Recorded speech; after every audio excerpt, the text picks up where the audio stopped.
My dear friends, नमस्कार, good morning. ये सुबह का टाइम है और हम यहाँ पे आज स्टार्ट करने वाले हैं द्विघात समीकरण। द्विघात समीकरण अपने आप में बहुत यूजफुल टॉपिक है, बहुत यूजफुल चैप्टर है। इसका यूज सभी जगह पे होता है। तो अभी आप अगर नए हैं तो पहले पिछले एक घात के समीकरण को देख लीजिए, रेखीय समीकरण को देख लीजिए। उसका वीडियो देखने के बाद ये देखेंगे तो आपको पूरी तरह से समीकरण समझ में आ जाएगा।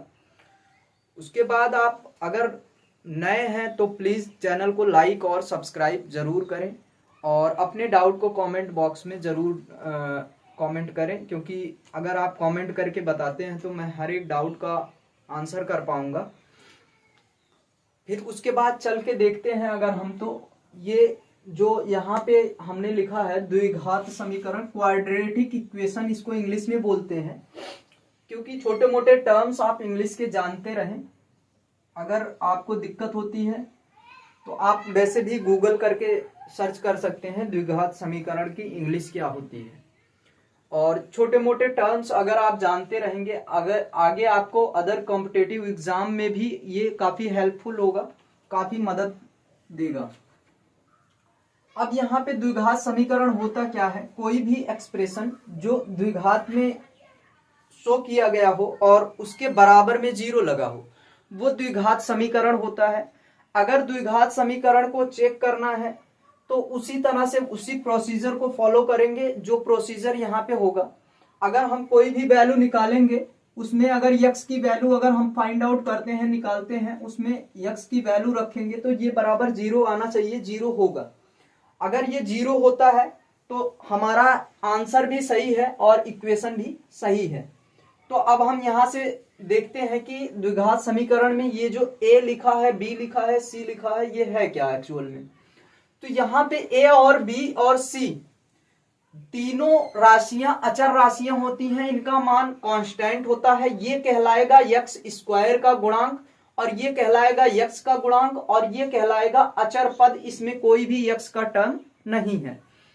और अपने आप में ये तीनों अचर होते हैं, इन तीनों की वैल्यू हमेशा फिक्स रहेगी। अगर क्वेश्चन में दे दिया गया है 2x square plus 4x plus 3 is equal to 0, तो उसकी वैल्यू वही रहेगी, कुछ भी चेंज नहीं होगा।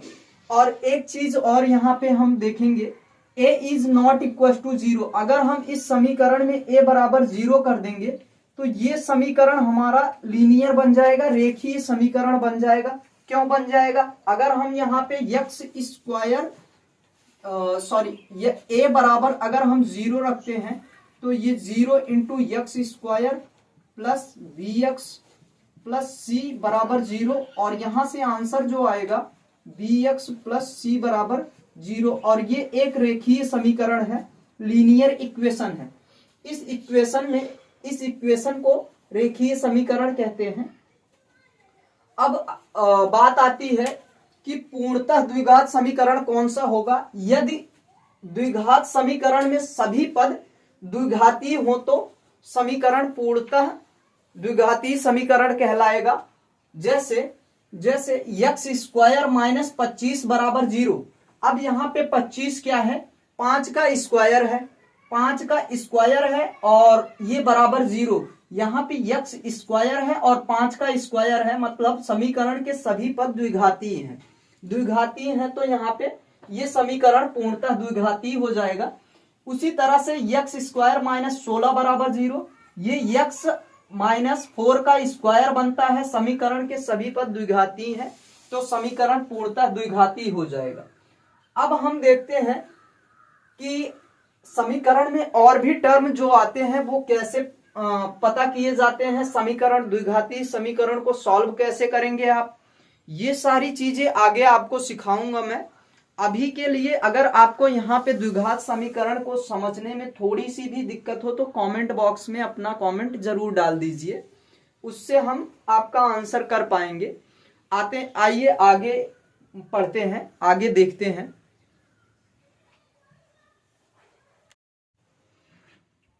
आइए हम देखते हैं ये द्विघात समीकरण कैसे हम पता करते हैं कि द्विघात समीकरण है या नहीं है।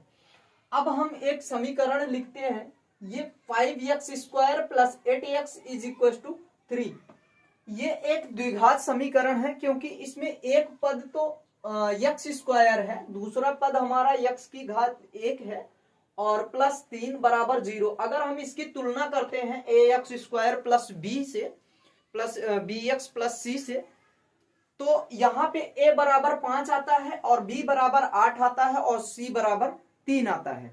अब हम या इस वाले समीकरण को उसी तरह से तुलना करके पता कर सकते हैं ये एक द्विघात समीकरण है या नहीं है। फिर आगे दिया गया है कि इस तरह के क्वेश्चन आते हैं। क्लास 10th में मैंने देखा है कि इस तरह के क्वेश्चंस दिए गए हैं 4A में, उसी के बिहाफ पे मैं बता रहा हूं आपको।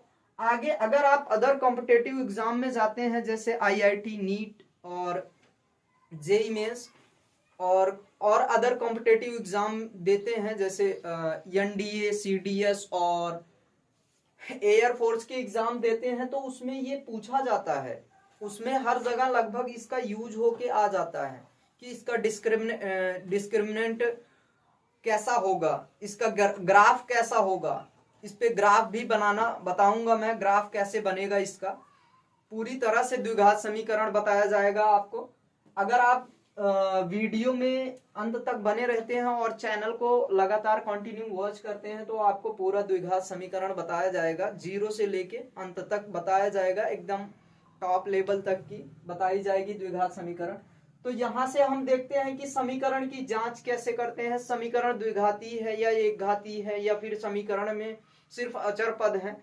तो हम यहां से देखते हैं, जैसे ये एक क्वेश्चन है हमारा x माइनस 2 का whole square plus 1 is equal to 2x plus 3। अगर ये समीकरण द्विघाती है तो हम इसको खोल लेते हैं। खोलते कैसे हैं, a माइनस बी का फॉर्मूला लगाते हैं। a माइनस बी का होल स्क्वायर क्या होता है, a square plus b square minus 2ab।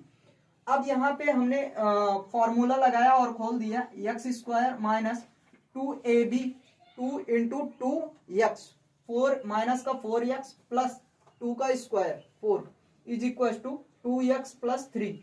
अब ये समीकरण को पक्षांतर करने पे जो x वाले टर्म हैं उनको एक साइड करने पे और अचर पद को एक साइड करने पे जो समीकरण हमें मिला वो द्विघाती समीकरण मिला। तो इस तरह से ये समीकरण कैसा हुआ, द्विघाती हुआ। अगर ये समीकरण द्विघाती है तो ax² plus bx plus c को c से तुलना करने पे a b c की कुछ ना कुछ वैल्यू आएगी। वो वैल्यू हम पता करते हैं।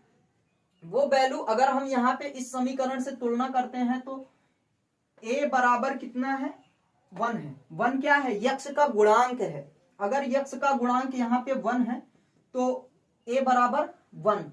और यहाँ पे b की तुलना करते हैं, यहाँ पे प्लस का b है और यहाँ पे माइनस का 6 है और b बराबर कितना आ गया, माइनस का 6। यक्ष का गुणांक कितना है, -6 है और c कितना है, 1 है। c क्या है, इसमें अचर पद होता है। अचर पद हमेशा कोई ना कोई या तो 0 होगा या तो इस तरह से होगा, ax² प्लस bx बराबर 0। इसमें कांस्टेंट टर्म कितना है, कांस्टेंट पद कितना है, अचर पद कितना है, 0 है। कुछ ना कुछ तो है, 0 ही है लेकिन है। तो हम इसको लिख भी सकते हैं, इसको इस तरह से लिखा जा सकता है, ax² plus bx plus 0 into c बराबर 0, इस तरह से लिख सकते हैं। तो हमारा यहाँ पे अचर पद 0 होता है। अब आगे देखते हैं कि समीकरण को सॉल्व कैसे करना है, क्योंकि ये 4A जो आपका 10th का चैप्टर है क्वाड्रेटिक इक्वेशन द्विघात समीकरण, इसमें आपके इतना ही दिया गया है। पहले वाले चैप्टर में 4A में इतना ही दिया गया है। उसके बाद हम देखते हैं कि नेक्स्ट चैप्टर क्या है, उसके बाद हम आपको आगे बताते हैं क्वेश्चन को कैसे सॉल्व करना है। तो अब आइए आगे देखते हैं।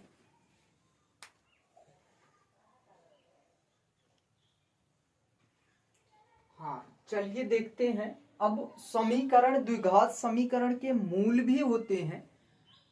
तो समीकरण के मूल क्या होते हैं, द्विघात समीकरण के मूल क्या होते हैं। द्विघात समीकरण के मूल वे संख्याएं होती हैं जो द्विघात समीकरण के अगर दो शून्यांक हों तो हम कहते हैं कि अल्फा और बीटा संगत द्विघात समीकरण px के मूल हैं। अब यहाँ पे ये मूल क्या होते हैं, सबसे पहले ये जान लीजिए द्विघात समीकरण के कितने मूल हो सकते हैं। ज्यादा से ज्यादा द्विघात समीकरण के दो मूल हो सकते हैं, इससे ज्यादा नहीं हो सकते, क्योंकि द्विघात दो घात है तो ज्यादा से ज्यादा वो दो वैल्यू देगा, हमें दो मान देगा, उससे ज्यादा नहीं दे सकता। इसकी पावर कितनी होती है, दो होती है। अगर द्विघात समीकरण की पावर ही दो है तो वो ज्यादा से ज्यादा क्या करेगा, दो ही देगा। अगर आपकी पावर ज्यादा से ज्यादा है तो आप अपने ज्यादा से ज्यादा पावर को ही दे सकते हैं, जो भी दे सकते हैं, उससे ज्यादा कुछ नहीं दे पाएंगे। तो फिर आप यहाँ पे ये देख लीजिए कि द्विघात समीकरण के मूल क्या होते हैं। एक एग्जाम्पल के थ्रू हम देखते हैं, जैसे 3t minus 48 is equal to 0 दिया गया है। तो यहां से हम क्या करते हैं, 3 कॉमन करेंगे तो टी स्क्वायर माइनस का 16 बराबर 0। 3 इधर चला जाएगा, 0 हो जाएगा, भाग में आ जाएगा। फिर उसके बाद टी स्क्वायर माइनस का 16 बराबर 0। ये ए स्क्वायर माइनस बी स्क्वायर का फॉर्मूला बन रहा है। ए स्क्वायर माइनस बी स्क्वायर का फॉर्मूला होता है ए माइनस बी और ए प्लस बी। ए माइनस बी और ए प्लस बी हमने किया तो यहां से हमें टी के कितने मान मिले, दो। टी कैसा था, द्विघात समीकरण का था, द्विघात था, ज्यादा से ज्यादा टी की पावर कितनी थी, दो थी। यहाँ पे ज्यादा से ज्यादा टी के कितने मान मिले हैं, दो। यही दो मान हमारे समीकरण के मूल कहलाएंगे, जो समीकरण को संतुष्ट भी करेंगे। अगर समीकरण को संतुष्ट करेंगे तो समीकरण का मान 0 होना चाहिए। ये वैल्यू रखने पे रख दीजिए 3 इंटू माइनस 4 का square minus 48 is equal to 0 हो जाएगा। अब यहां से ये तो बन जाएगा 16, ये तो बन जाएगा 16 माइनस 48 इज इक्वल टू 0। अब यहाँ पे 16 3 48, 48 माइनस 0 इज इक्वल टू 0। यहाँ पे वैल्यू कैसी आई, 0 आई, दोनों साइड इक्वल आई। ये भी साइड 0 थी, ये भी साइड 0 आई, तो समीकरण हमारा कैसा है, संतुष्ट कर रहा है। समीकरण का यह एक मूल है, या जो भी मूल होंगे समीकरण को संतुष्ट करेंगे। जो भी मूल होंगे समीकरण को क्या करेंगे, संतुष्ट करेंगे, सेटिस्फाइड करेंगे। अब सेटिस्फाइड करते हैं तो वो समीकरण के क्या हो जाएंगे, मूल हो जाएंगे।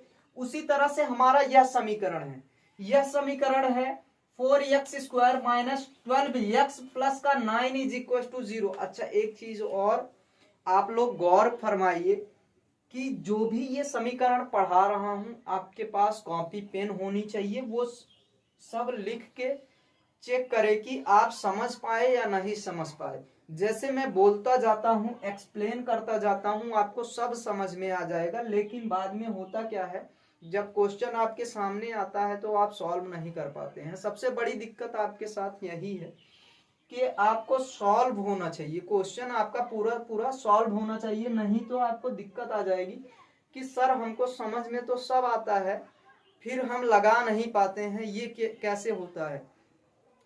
तो ये दिक्कत आपकी तभी सॉल्व हो पाएगी जब आप कॉपी पेन लेके बैठेंगे। और एग्जाम्पल जो करा रहा हूं अभी क्लास 9th का एग्जाम्पल है, ये क्लास 9th का क्वेश्चन भी करवा देता हूं मैं। 2-4 जो भी टाइप दिए गए हैं वो क्वेश्चन मैं करवा देता हूं। उसके बाद ये चैप्टर खत्म हो जाएगा, अगला चैप्टर चालू होगा 4C।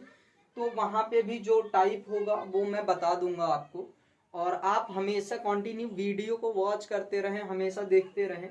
और आप सबसे एक रिक्वेस्ट है कि जितना ज़्यादा से ज़्यादा हो सके वीडियो को शेयर कीजिए। शेयर करेंगे तो इससे मेरा सब्सक्राइबर बढ़ेगा, मेरा भी फायदा होगा, आपका भी फायदा होगा। मेरा फायदा क्या होगा, मेरे सब्सक्राइबर बढ़ जाएंगे, स्टूडेंट पढ़ने वाले ज़्यादा आ जाएंगे। और आपका फायदा क्या होगा, आपको नॉलेज मिलेगा। और आपका जो दोस्त होगा, जो रिश्तेदार होगा, वो भी देखेगा वीडियो को तो वो भी सीख पाएगा कि द्विघात समीकरण एक्चुअल में होता क्या है। और द्विघात समीकरण पे ग्राफ कोई नहीं बताता 10वीं क्लास में, और ग्राफ मैं बताऊंगा आपको 101% क्लियरिटी रहेगी कि ग्राफ कैसा बनेगा। उससे ग्राफ बताने से पहले मैं क्वाड्रेटिक पढ़ाऊंगा आपको, क्वाड्रेटिक इक्वेशन पूरा पढ़ा दूंगा। फिर उसके बाद हम चालू करेंगे कोऑर्डिनेट ज्योमेट्री। वहां से आपको पता चलेगा कि up and down x y direction में प्लस माइनस का क्या होता है, वो आपको पता चलेगा। वैसे ही वो बताने के बाद वो मैं बता दूंगा कि आपको द्विघात समीकरण में ये ग्राफ कैसा बनेगा, कैसा बनेगा, हाफ बाउल बनेगा, अपवर्ड बनेगा, डाउनवर्ड बनेगा, कैसा बनेगा, वो सारी चीजें आपको क्लियरिटी आ जाएगी। अब अभी आप सिर्फ इतना करें कि कॉपी पेन लेके जितना भी एग्जाम्पल रहे उसको नोट डाउन करते चलिए और पढ़ते चलिए आराम से, क्योंकि अगर आप नहीं पढ़ते हैं इस तरीके से तो आपको दिक्कत आ जाएगी। दिक्कत यही आती है, हमेशा मैं फाइंड आउट कर रहा हूँ बच्चों में जो कॉमन प्रॉब्लम आ रही है यही आ रही है क्लास में। सर सब समझ में आ जाता है हमको, लेकिन हमको यही दिक्कत आ रही है कि हम खुद से जब करने बैठते हैं तो क्वेश्चन कर ही नहीं पा रहे हैं। क्वेश्चन कर कैसे पाओगे भाई, जब आपने ये तरीका ही नहीं फॉलो किया है।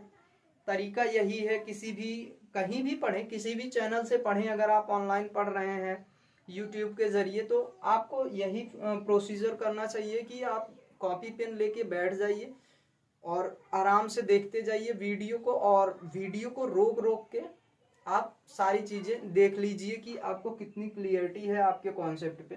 अगर क्लियरिटी नहीं है तो आप मुझे कमेंट में डालिए, मैं इस पे और एक वीडियो इससे ज्यादा डेप्थ लेवल में जाके बता दूंगा। अभी तक मुझे कुछ पता ही नहीं चल पाया है कि आप लोगों का लेवल क्या है। आप लोगों का लेवल मुझे पता चलता है, वैसे ही मैं इसके डेप्थ में जाऊंगा और वीडियो और अच्छे से बना के डाल दूंगा। ठीक, अब यहाँ पे फ्री में ज्ञान मिल रहा है, लेने की कोशिश करें, क्योंकि फ्री में, वैसे फ्री का तो बहुत नुकसानदायक भी होता है, लेकिन यहाँ पे फ्री का तो है नहीं, एक्चुअल में फ्री का नहीं है। जो आप कंटेंट देखते हैं, जो आपके माइंड में इंफॉर्मेशन मैसेज डाला जाता है, उसी का पैसा है।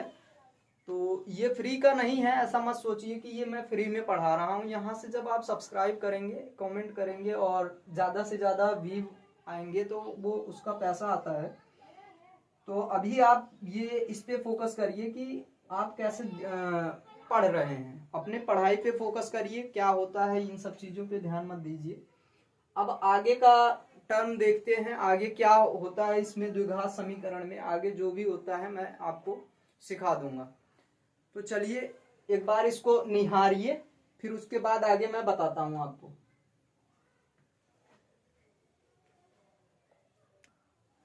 चलिए फ्रेंड्स, ये देखते हैं, ये एक क्वेश्चन है, ये एक क्वेश्चन है, ये एक क्वेश्चन का टाइप है। अब इस तरह का भी क्वेश्चन आता है हमारे एग्जाम में, और एग्जाम में जब आता है तो हम कैसे इस क्वेश्चन को करते हैं, कैसे हल करते हैं उसको देखते हैं। ये क्वेश्चन में बोल रहा है, यदि समीकरण x square plus 3ax minus 2a बराबर 0 का एक हल x बराबर 2 है तो a का मान ज्ञात कीजिए। अब a का मान कैसे पता करेंगे, हम इस समीकरण में क्या करते हैं, अगर कोई भी समीकरण है, अगर उसका हल कुछ दिया गया है तो वो समीकरण उसका हल है, मतलब समीकरण को संतुष्ट करेगा। अगर संतुष्ट करेगा तो ये x की वैल्यू इस समीकरण में रखेंगे, फिर ये एक चर में ही बदल जाएगा समीकरण। अब बोलेंगे आप, सर आपने तो बताया है पीछे समीकरण में कि a क्या होता है, अचर होता है। हाँ बेटा, अचर होता है कब, जब a क्या होता है, x स्क्वायर का गुणांक होगा तब अचर होगा। अभी ये अचर नहीं है, यही चर है, इसी को चर बना दिया गया है समीकरण में, इसी की तो वैल्यू हमें निकालनी है। अगर जिसकी वैल्यू निकालनी है वो अचर कभी हो सकता है क्या, नहीं हो पाएगा बेटा, क्योंकि ये दिक्कत आएगी अगर ये अचर नहीं, अचर हो जाएगा तो आप यहाँ पे इसकी वैल्यू कांस्टेंट की वैल्यू कैसे निकालोगे, नहीं निकाल पाओगे ना, क्योंकि चर का मतलब ही होता है जो बदलता हो, और अचर का मतलब होता है जो नहीं बदलता हो, कांस्टेंट रहता हो, और चर का मतलब होता है जो वेरी करता हो, वेरिएबल हो, उसी को चर बोलते हैं। अब हम यहाँ पे देखते हैं कि x की वैल्यू हम रखेंगे इक्वेशन में, x की वैल्यू रखा यक्स की जगह पे हमने क्या रख दिया 2। इसका अगर यक्स बराबर 2 एक हल है तो हमने क्या किया, समीकरण में यक्स की वैल्यू रख दी, x square plus 3ax minus 2a बराबर 0 कर दिया। 2 का स्क्वायर 4 हो गया और 3 इंटू 2 6 हो गया, ये माइनस का 2a एज इट इज लिख दिया। फिर उसके बाद 6a में से 2a निकाला तो 4a बचा, प्लस का 4 पहले से ही है। हमने क्या किया, दोनों में से 4 कॉमन कर लिया। अच्छा, आप इस क्वेश्चन को इस तरह से भी कर सकते हैं, यहाँ पे कैलकुलेशन के लिए थोड़ा सा देख लीजिए। ये 4 क्या है, इधर ले आएंगे, जब इस साइड ले आएंगे आप, मैं थोड़ा सा इधर बताता हूं, जब इस साइड ले आएंगे आप और ये बराबर 0 करेंगे, अब इसको इधर ले जाएंगे राइट साइड में, तो ये कैसा हो जाएगा, नेगेटिव हो जाएगा, नेगेटिव हो जाएगा। 4a is equal to minus का 4, अब a is equal to minus 4/4 हो जाएगा। यहां से 4 1 जा 4 और यहां से वैल्यू कितनी आई, माइनस का 1 आया। अब यहाँ पे जब माइनस का 1 आया आपका, तो यहाँ पे नेगेटिव वैल्यू दे दिया, a नेगेटिव वैल्यू आई। ये भी एक करने का तरीका है और इस तरह से भी कर सकते हैं। हमने किया वही काम है, 4 से गुणा और भाग कर दिया दोनों साइड में। जब 4 से गुणा और भाग कर दिया तो ये a प्लस 1 हो गया। ठीक, a प्लस 1 बराबर 0 और a बराबर राइट साइड में भेजेंगे 1 को, माइनस का हो जाएगा a बराबर -1। अब हम अगर यहाँ पे a बराबर -1 रखते हुए पूरी वैल्यू सॉल्व करते हैं तो ये पूरा समीकरण हमारा 0 हो जाएगा। 0 कैसे होगा सर, आपने जो भी वैल्यू निकाली है उसको रख के दिखाइए हमको। तो हम रख के दिखा देते हैं, एक बार चेक कर लीजिए आप। यहाँ पे 2 रखा तो 4 हो गया और प्लस यहाँ पे 3a की वैल्यू हमने -1 रखी और x की वैल्यू कैसी रखी, 2, और यहाँ पे माइनस का 2 इंटू a की वैल्यू कितनी है, माइनस का 1 बराबर 0 आना चाहिए, बराबर 0 आना चाहिए, है ना। अब हमने क्या किया, 0 कर दिया। 4 प्लस 3 2 जा 6 और ये माइनस का 1, ये 4 माइनस 6 हो जाएगा और ये माइनस और माइनस प्लस हो जाएगा। और ये देखिए आप, आंसर हमारा आ चुका है। ये 4 और 2 6, माइनस का 6, ये 0 आ गया।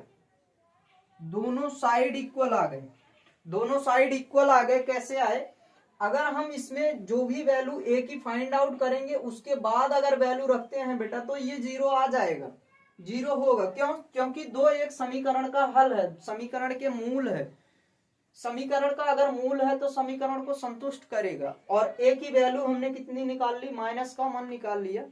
तो अब यहाँ पे प्रॉपर समीकरण पूरा बन जाता है। अगर समीकरण -1 रख के बनाएंगे तो समीकरण ये बन जाएगा x स्क्वायर, और यहाँ पे a की वैल्यू कितनी रखेंगे, माइनस का 1, ये माइनस का 3 हो जाएगा, 3x हो जाएगा। और यहाँ पे a की वैल्यू माइनस का रखेंगे तो ये प्लस का 2 हो जाएगा, बराबर 0। अब x का जो मूल दिया गया है उसको रखेंगे तो ये समीकरण 0 हो जाएगा।